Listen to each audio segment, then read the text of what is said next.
Dear student, एक बार फिर से आपका इनफाइनाइट मैथमेटिक्स में स्वागत है। आज डेट 30/6/2025 है। आज के इस लेक्चर में हम क्लास 10th के चैप्टर नंबर 3 का pair of linear equation in two variable को डिस्कस करेंगे। उससे पहले हम इंट्रोडक्शन देंगे कि पेयर ऑफ लीनियर इक्वेशन होता क्या है, इक्वेशन क्या होता है, वेरिएबल क्या होते हैं, कांस्टेंट क्या होते हैं। तो चलिए स्टार्ट करते हैं। ये पहले इंट्रोडक्शन है, तो यहाँ पर इंट्रोडक्शन में हम यहाँ पर वेरिएबल लिख लेते हैं। What is variable? What is variable? Variable क्या है? तो वेरिएबल हमारा सिंबल होता है जिसकी वैल्यू फिक्स नहीं होती। Variable is a symbol whose value not fix and changes in each equation. तो यहाँ पर लिखेंगे कि variable is a symbol, variable is a symbol whose value not fixed,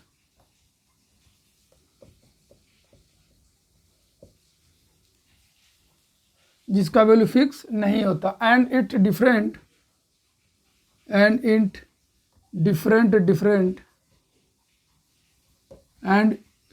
its value different in different equation. ऐसा समझ लिया जाए कि हमारा जो वेरिएबल होता है जिसको चर बोला जाता है, चर एक सिंबल, एक प्रतीक होता है जिसका वैल्यू फिक्स नहीं होता, और ये अलग अलग भिन्न भिन्न होता है भिन्न भिन्न इक्वेशन समीकरण में। जैसे यहाँ पर एग्जांपल लें, x y z t u w dot dot dot, यानी अल्फ़ाबेट जो हमारे होते हैं वो क्या होते हैं? वेरिएबल्स होते हैं। तो इनकी जो वैल्यू होती है डिफरेंट यानी अलग अलग इक्वेशन में अलग अलग हो सकती है। ये इसकी वैल्यू फिक्स नहीं होती, इसलिए नेम इसका वेरिएबल है। और जो हमारे कांस्टेंट होते हैं वो कांस्टेंट क्या होते हैं? कांस्टेंट, इनकी वैल्यू फिक्स होती है। वैल्यू क्या इनकी? फिक्स्ड है। वैल्यू हर एक इक्वेशन में इनकी वैल्यू क्या होगी? फिक्स होगी। जैसे वही numbers, all real numbers and some symbols also, and some symbol also। तो कांस्टेंट जिसकी वैल्यू फिक्स होती है, और ये हमारे क्या होता है? और रियल नंबर और सम सिंबल्स आल्सो। तो हमारे इसमें वेरिएबल भी टू टाइप्स के होते हैं। तो ये जो एक तो होता है आपका जिसकी वैल्यू बिल्कुल फिक्स होती है, और एक कांस्टेंट होता है जिसकी वैल्यू वो भी कांस्टेंट ही होता है, बट उसकी वैल्यू जो है फिक्स नहीं होती, वो वेरिएबल नहीं होता। ये बात आपको समझ में आनी चाहिए। उसको बोलते हैं आर्बिट्रेरी कांस्टेंट। वो आप क्लास 12th में पढ़ेंगे। तो यहाँ पे कांस्टेंट और वेरिएबल की हमने बात कर लिया। हमारा जो कांस्टेंट है उसकी वैल्यू क्या होती है? जो फिक्स होती है। जैसे √2 हो गया, 1/2 हो गया, -3 हो गया, -4 5, इस तरीके से ऐसे सारे नंबर्स। तो आई होप आपको वेरिएबल समझ में आ गया होगा। अब चलते हैं थोड़ा सा आगे। पहले यहाँ पर आप समझ लीजिए कि इक्वेशन क्या होता है। इक्वेशन क्या होता है, एक्सप्रेशन क्या होता है, और इन इक्वेशन क्या होता है, इसके बारे में थोड़ा सा हम समझ लेते हैं। इक्वेशन, व्हाट इज इक्वेशन, फिर आता है एक्सप्रेशन,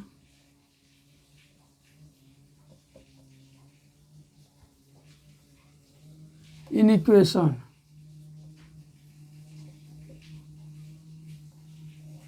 आइडेंटिटी। इसको हिंदी में बोलते हैं समीकरण, इसको बोलते हैं व्यंजक, इसको बोलते हैं असमीकाएं, असमीका जो समीका न हो, और ये होता है सौरसमीका।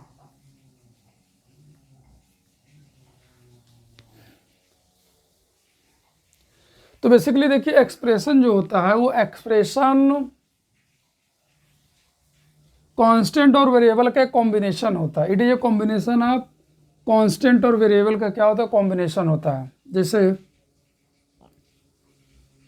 2x ax प्लस by ये हो गया, या ऐसे भी हो सकता है ax square plus bx plus c होता है। तो ये देखिए कांस्टेंट और वेरिएबल का क्या है, कॉम्बिनेशन है। बस ऐसे ही अगर आप ये इन रिलेशन को ऐसे लिखकर छोड़ देते तो इसको क्या बोलते हैं, व्यंजक बोला जाता है। और इन्हीं व्यंजक के अब दो व्यंजक को अगर इक्वल कर दे, यानी उनके साइन उनके बीच में क्या कर दे, इक्वल कर दे। जैसे ax plus B Y equal to 0 हो गया, तो हमारा ये एक व्यंजक है, दूसरा ये एक व्यंजक है। यानी दो व्यंजकों के बीच में अगर इक्वल टू का साइन पुट कर देते हैं तो उसको हम क्या बोलते हैं, समीकरण बोला जाता है। क्या बोला जाता है उसको, समीकरण। Is equal to D Y plus C. तो देखिए ये हमारा एक व्यंजक है, दूसरा ये व्यंजक है।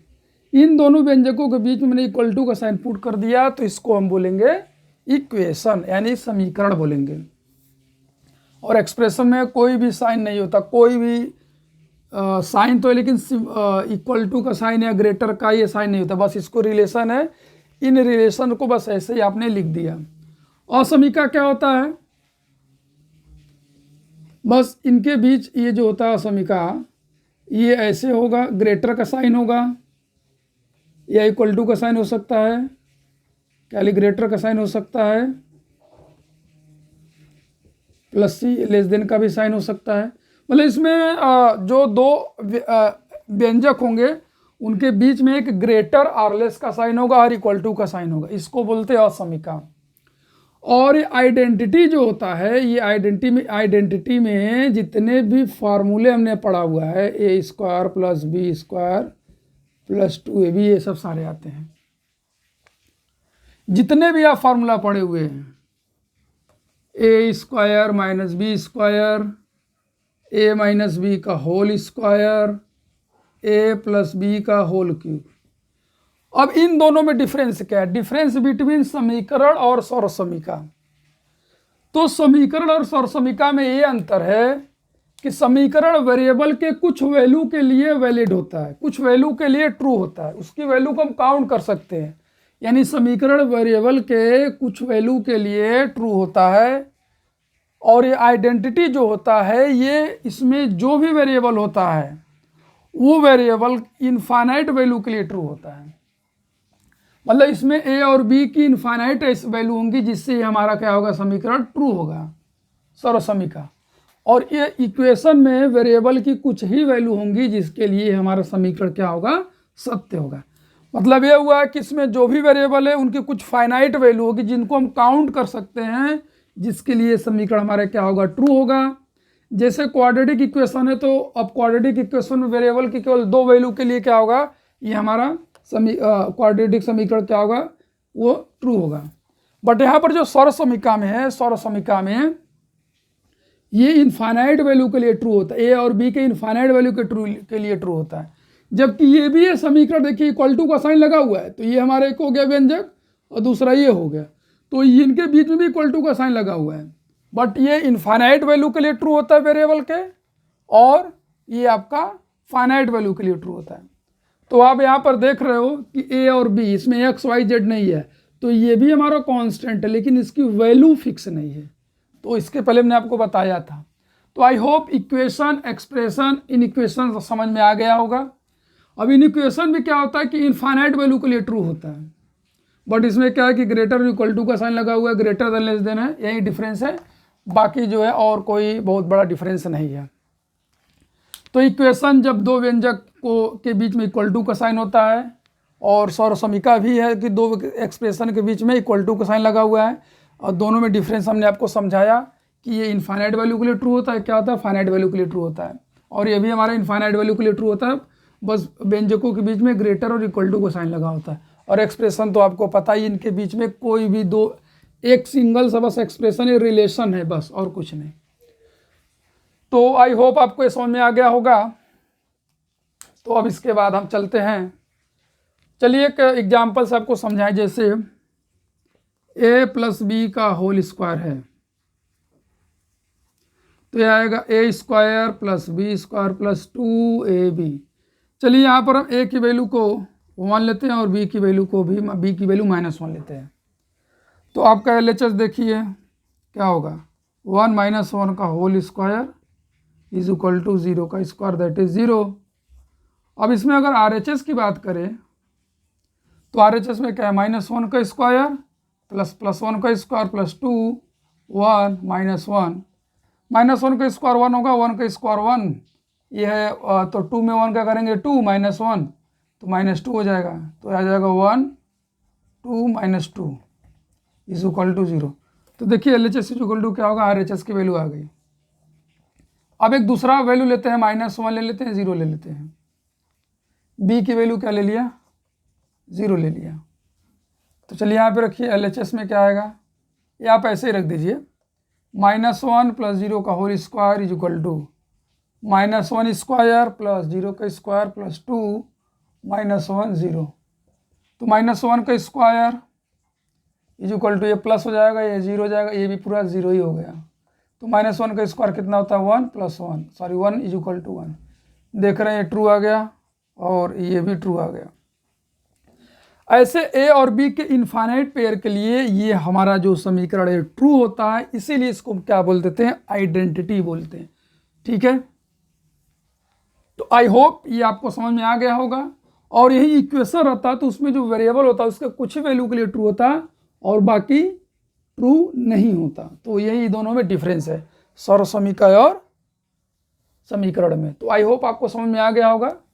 तो अब इसके बाद हम चलते हैं, जैसे यहाँ पर 2 वेरिएबल के लिए हमको पढ़ना है, तो 2 चर वाला रैखिक समीकरण, 2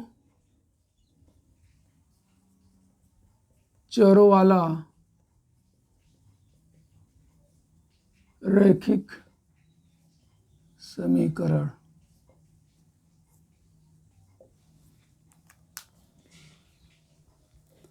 तो पहले हम चलते हैं 1 चर वाले रैखिक समीकरण का हल पढ़ते, उसके बाद आएंगे 2 चर वाले रैखिक समीकरण का हल। तो आई होप समझ में आ गया होगा, इसको रेज करने जा रहे हैं हम। तो इन चारों में डिफरेंस आपको समझ में आना चाहिए कि क्या डिफरेंस होता है। उस डिफरेंस को मैंने समझाया, आपको अच्छे से एक्सप्लेन किया।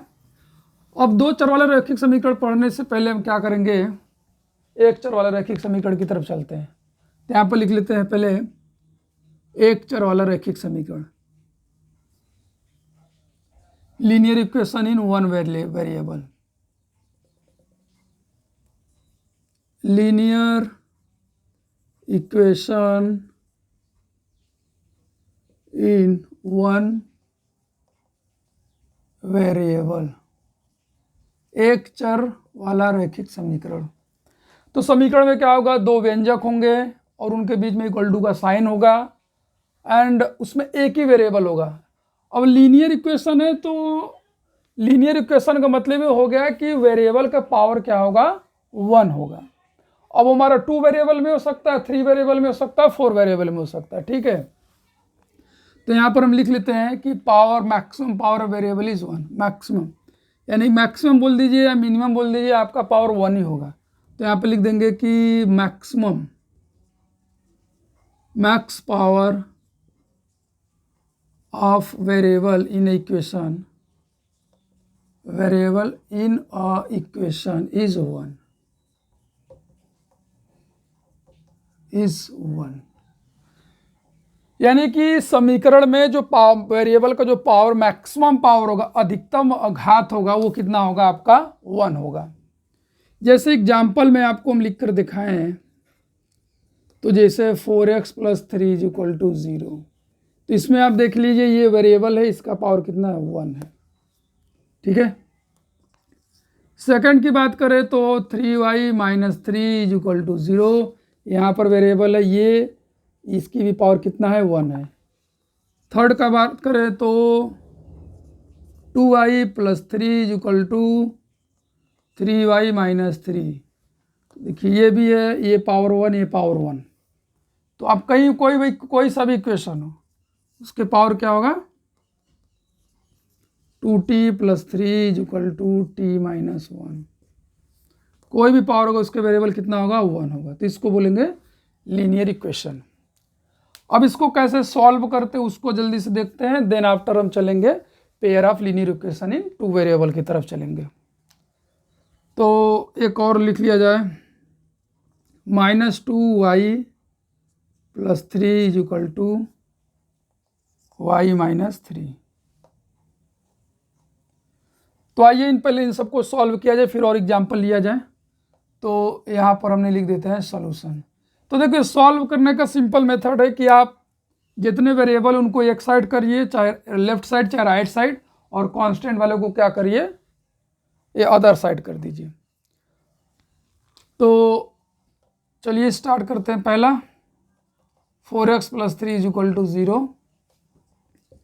ये देखिए कांस्टेंट, इसके साथ कोई वेरिएबल नहीं तो इसको अदर साइड कर दीजिए, और जिनके साथ कांस्टेंट अटैच होगा उसको हम नहीं भेजेंगे, उसको बाद में लास्ट में सबसे। तो देखिए ये कांस्टेंट वेरिएबल के साथ मल्टीप्लिकेशन में है तो इसको हम क्या कर देंगे, डिवाइड कर देंगे। ये इसका हल हो गया। तो आपने देखा यह इक्वेशन केवल एक वेरिएबल के लिए ट्रू है, बाकी किसी के लिए नहीं ट्रू है। जैसा कि हमने आपको समझाया था, डेफिनेशन में, इंट्रोडक्शन में बताया था आपको। x की और कोई वैल्यू रखोगे तो ये ट्रू आएगा ही नहीं। सेकेंड हमारा क्या है, 3y minus 3 is equal to 0। यहाँ से आपका आ जाएगा 3y इज इक्वल टू, अब देखिए कांस्टेंट उसको राइट में भेज देंगे तो यहाँ से आ जाएगा y इज इक्वल टू 3/3। ये मल्टीप्लिकेशन में तो उधर डिवाइड हो गया तो y वैल्यू कितना आ गया, 1। यानी ये इक्वेशन केवल एक वेरिएबल के लिए ट्रू है, और वो हमारा क्या है, y इज इक्वल टू 1 है। नेक्स्ट चलते हैं थर्ड की तरफ। थर्ड हमारा क्या है, 2y प्लस 3, और यहाँ पर 3y माइनस 3 है। तो यहाँ पर वेरिएबल को एक तरफ करेंगे, कांस्टेंट को अदर साइड। तो ये वेरिएबल है, ये और ये वेरिएबल है। इसको क्या करेंगे कि 3y को उधर लेकर आएंगे लेफ्ट में, तो इसका साइन चेंज हो जाएगा। यानी किसी भी टर्म को आप इक्वल टू के लेफ्ट और राइट ले जाएंगे तो उसका साइन आपको चेंज करना पड़ेगा। ये तो 2y इधर ही है तो इसका साइन चेंज नहीं होगा। ये प्लस 3 उधर जाएगा तो कितना जाएगा, -3। 2y में से 3y को माइनस करेंगे तो आएगा 1y इज इक्वल टू -6। अब दोनों साइड आपको माइनस है, दोनों साइड माइनस हो, दोनों सिंगल टर्म हो, यानी ये भी एक टर्म है, दूसरा ये भी एक टर्म है, तो ये क्या आ जाएगा आपका, कैंसिल हो जाएगा। तो y की वैल्यू क्या आ जाएगी आपकी, 6 हो जाएगी। ये भी क्वेश्चन को एक वैल्यू के लिए ट्रू है, जो कि y की वैल्यू क्या है, 6 है। अब हम चलते हैं क्वेश्चन नंबर 4 की तरफ। 4 हमारा है 2t plus 3 is equal to t minus 1। t को लेफ्ट में लाएंगे तो इसका साइन चेंज हो जाएगा, और प्लस 3 को उधर ले जाएंगे तो माइनस हो जाएगा। 2t में से 1 माइनस करेंगे कितना आएगा, t इज इक्वल टू -1 -3, दोनों माइनस ऐड हो जाएगा, साइन किसका रहेगा, माइनस का। ठीक है, तो यहाँ पर आप देख रहे हैं कि जितने भी क्वेश्चन उसका एक कुछ फाइनाइट वैल्यू आ रहा है जिसके लिए ट्रू होगा, इनफाइनाइट वैल्यू नहीं होगा। अब हम 5 की तरफ चलते हैं। हमारा जो 5 है, -2y plus 3 equal to y minus 3। तो आप यहाँ पर देख रहे हैं कि -2 ब्रैकेट के बाहर है, और यहाँ पर इक्वल टू y माइनस 3 लिखा हुआ है। तो पहले इसका ब्रैकेट में -2 का इन दोनों मल्टीप्लाई करेंगे, यानी कि -2y हो जाएगा, और -2 multiplied by 3 is equal to y minus 3। तो आप यहाँ पर देख रहे हैं कि ये जो ब्रैकेट के बाहर कोई भी कांस्टेंट होता है, उस कांस्टेंट का जितने भी ब्रैकेट में टर्म रहेंगे मल्टीप्लाई करेंगे। अगर माइनस है तो साइन चेंज करेंगे, माइनस नहीं तो साइन चेंज नहीं करेंगे। तो यह आ जाएगा -2y minus 6 is equal to y minus 3। ये दोनों वेरिएबल, इस वाले वेरिएबल को हम लेफ्ट में लाएंगे तो 2y माइनस प्लस है तो माइनस हो जाएगा -3 और माइनस तो हो जाएगा कितना आ जाएगा +6। तो ये हो जाएगा -3y, यहाँ पे 1y है, यहाँ पे 2y है, तो 3y हो जाएगा। ये नहीं कि मल्टीप्लाई कर दे, 1y और 2y कितना होगा 3y हो जाएगा। बोलेंगे कितने y 3y, तो यहाँ पर क्या वैल्यू आएगा 3 आएगा, +6 का साइन पॉजिटिव है, तो y इक्वल टू क्या हो जाएगा 3 -3।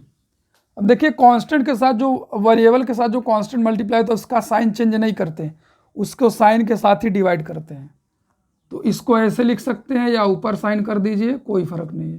कैंसिल करेंगे तो कितना आ जाएगा इधर -1 ही आएगा। तो आप इक्वेशन में देख रहे हो कि वेरिएबल के कुछ फाइनाइट वैल्यू के लिए ही हमारा इक्वेशन ट्रू हो रहा है और बाकी आइडेंटिटी तो इनफाइनाइट वैल्यू के लिए ट्रू होता है। तो आई होप ये वन वेरिएबल में आपको समझ में आ गया होगा। तो कुछ और एग्जांपल्स थोड़ा सा लेकर करते हैं जिससे आपको और क्लैरिटी आ जाएगी।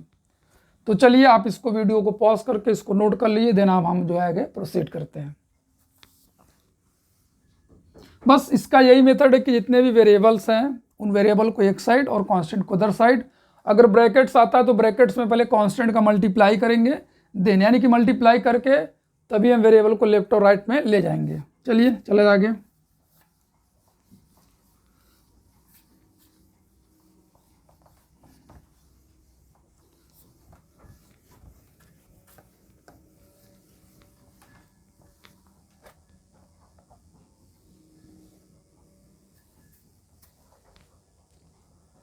तो और एक एग्जाम्पल लिया जाए थोड़ा सा अच्छा वाला। जैसे मान लीजिए 1/2 हो गया, 2x - 3 = -1/7 और x + 3 है। इस टाइप का इक्वेशन आ जाए तो कोई नहीं, इस इक्वेशन है तो फिर इसको सिंप्लीफाई किया जाए। देखिए जैसे यहाँ पर ब्रैकेट में ब्रैकेट के बाहर 1/2 है, यहाँ पर कितना है ब्रैकेट के बाहर -1/7 है, ब्रैकेट के अंदर ही है, ब्रैकेट के अंदर ही है।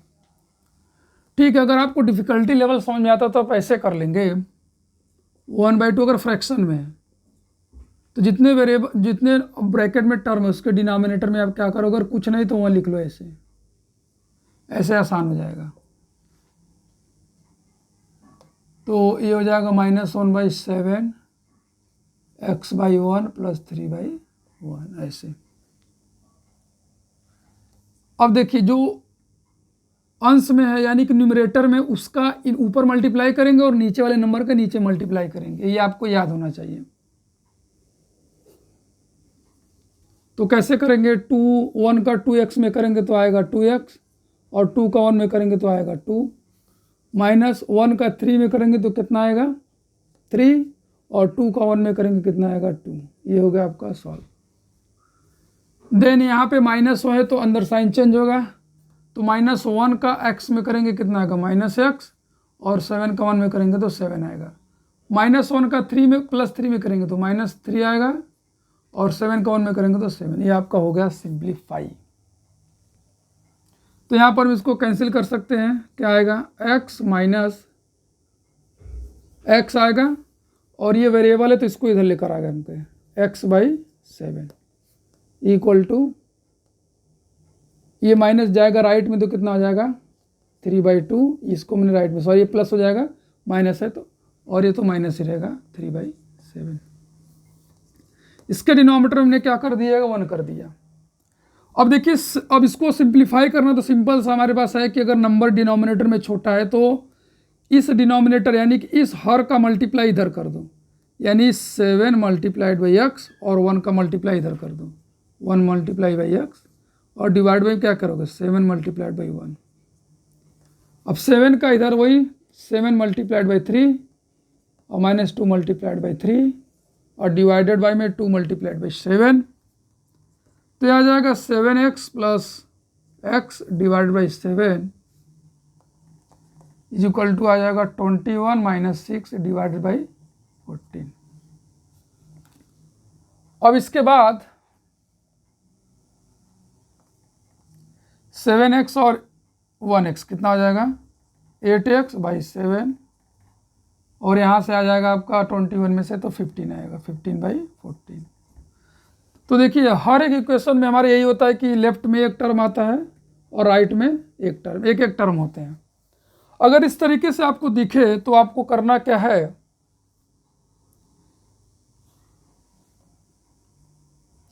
अगर इक्वल टू लगा हुआ है तो इक्वल टू में क्या करेंगे कि डिनोमिनेटर यानी नीचे वाले को नीचे वाले से कट कर सकते हो, ऊपर वाले को ऊपर वाले से कट कर सकते हो। अगर यहीं पर मल्टीप्लिकेशन का साइन होता तो ऊपर वाले का नीचे से कट करते, नीचे वाले को ऊपर से सिंप्लीफाई करते। ठीक है, अभी हम इसको थोड़ा सा बता देंगे, अच्छे से आपको समझा देंगे। तो आप यहाँ पर देख रहे हैं कि ये आ गया, तो इसको अब क्या करेंगे, तो या तो ऐसे ही आप बोल सकते हो कि वेरिएबल के साथ जो कांस्टेंट मल्टीप्लाई में होता है डिवाइड में जाता है, और जो डिवाइड में होता है मल्टीप्लाई में जाता है। तो 8 कहाँ जाएगा, डिवाइड में जाएगा, यानी 14 से मल्टीप्लाई होगा, और 7 किससे मल्टीप्लाई होगा, 15 से मल्टीप्लाई होगा। तो यहाँ से x इक्वल टू क्या हो जाएगा, 15 मल्टीप्लाइड बाई 7 और 8 मल्टीप्लाइड बाई 14। ठीक है, अब ये तो बहुत इजीली हम सिंप्लीफाई कर सकते हैं। 7 1 जा 7, 7 2 जा 14, तो आ जाएगा 15 multiplied by 1, 8 multiplied by 2, that is 15/16। ये हमारा वेरिएबल का वैल्यू आ जाएगा 15/16। जैसे हमने यहाँ पे सिंप्लीफाई किया है कि इस तरीके जो हमने बताया, इसको सिंप्लीफाई करने का यानी कि इसका जो दूसरा स्टेप है उस स्टेप्स को हम एक अच्छे और तरीके समझ सकते हैं। कैसे, उस यानी कि इस फर्स्ट स्टेप को कैसे सिंप्लीफाई किया जाए। क्वेश्चन वही है आपका 1/2 2x - 3 is equal to -1/7 x + 3। ये आप मेथड नंबर 2 से आप समझ सकते हो। ये था मेथड नंबर 1, आएगा वही। तो आप देखो ब्रैकेट के बाहर कोई नंबर चाहे फ्रैक्शन में हो चाहे फ्रैक्शन में ना हो, तो उसको सॉरी, इसको आप ऐसे लिख सकते हो, /2 is equal to -1 x + 3 whole divide by 7। ऐसे इसको बोलते हैं क्रॉस मल्टीप्लिकेशन, वज्र गुणन। 7 का इसमें मल्टीप्लाई करेंगे और 2 का इधर मल्टीप्लाई करेंगे, तो 7 × 2x - 3 और -2x + 3। बस ये हो गया सॉल्व। 7 का इन दोनों मल्टीप्लाई करेंगे तो 7 का 2 में मल्टीप्लाई करेंगे तो हो जाएगा 14, और x तो रहेगा ही रहेगा। अब 7 का 3 मल्टीप्लाई करेंगे तो बीच में जो साइन उसको लिखेंगे, ये हो जाएगा 21, ये हो जाएगा आपका -2x और ये हो जाएगा -6।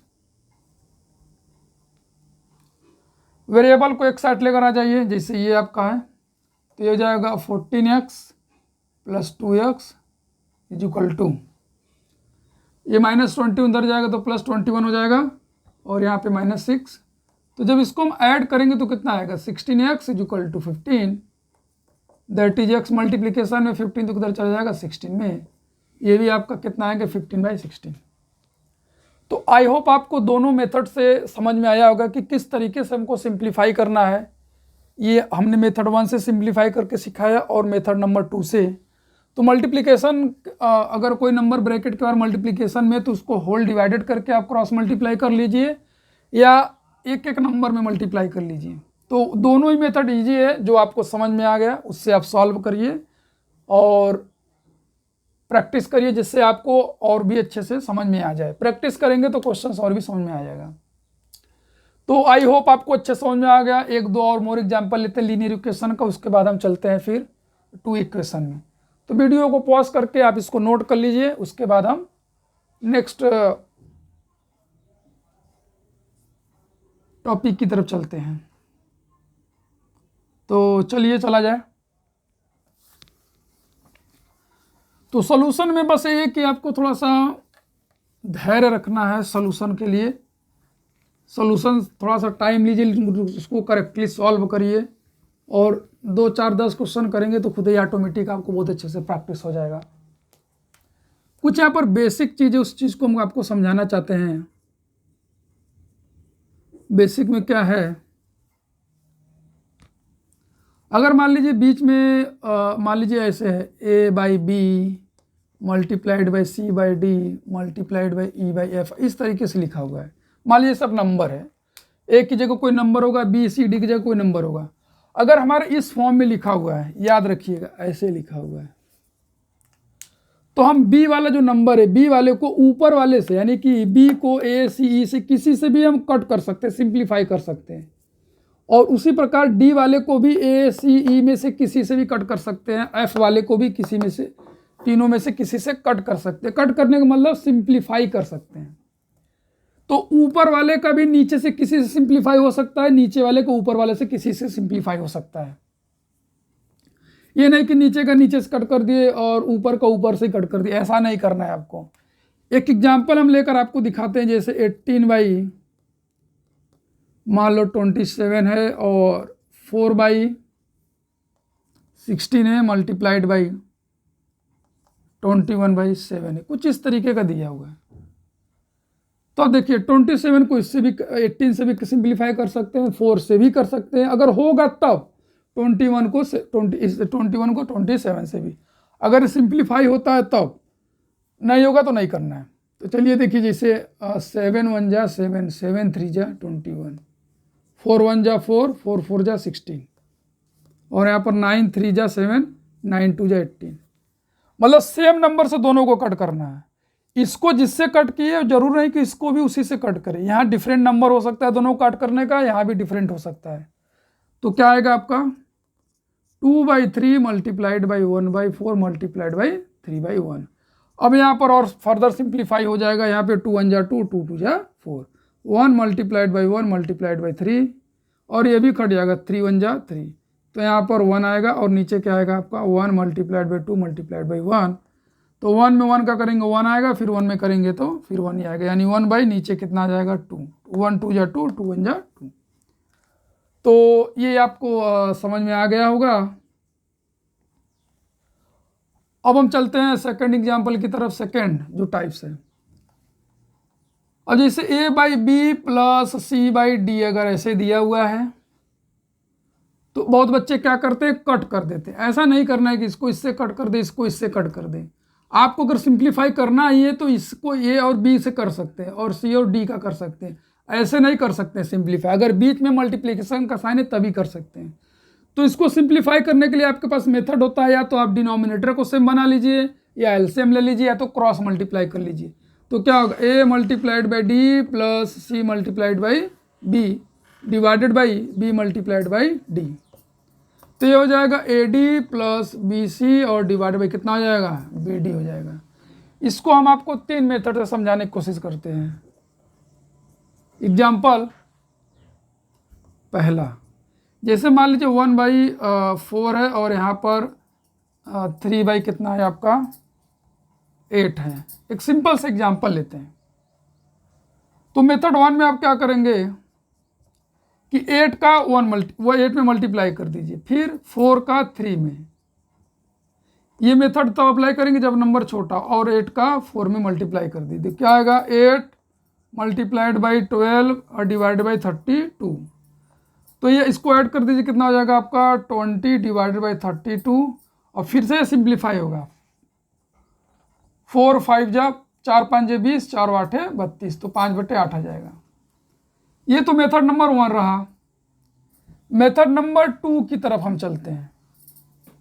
उसमें क्या करेंगे कि हम डिनोमिनेटर को सेम बना लेंगे। जैसे यहाँ पर डिनोमिनेटर 8 है, तो यहाँ पर 8 बनाने के लिए किससे मल्टीप्लाई करना पड़ेगा, 2 से, यानी कि 1 multiplied by 2, 4 multiplied by 2 divide by 1/8।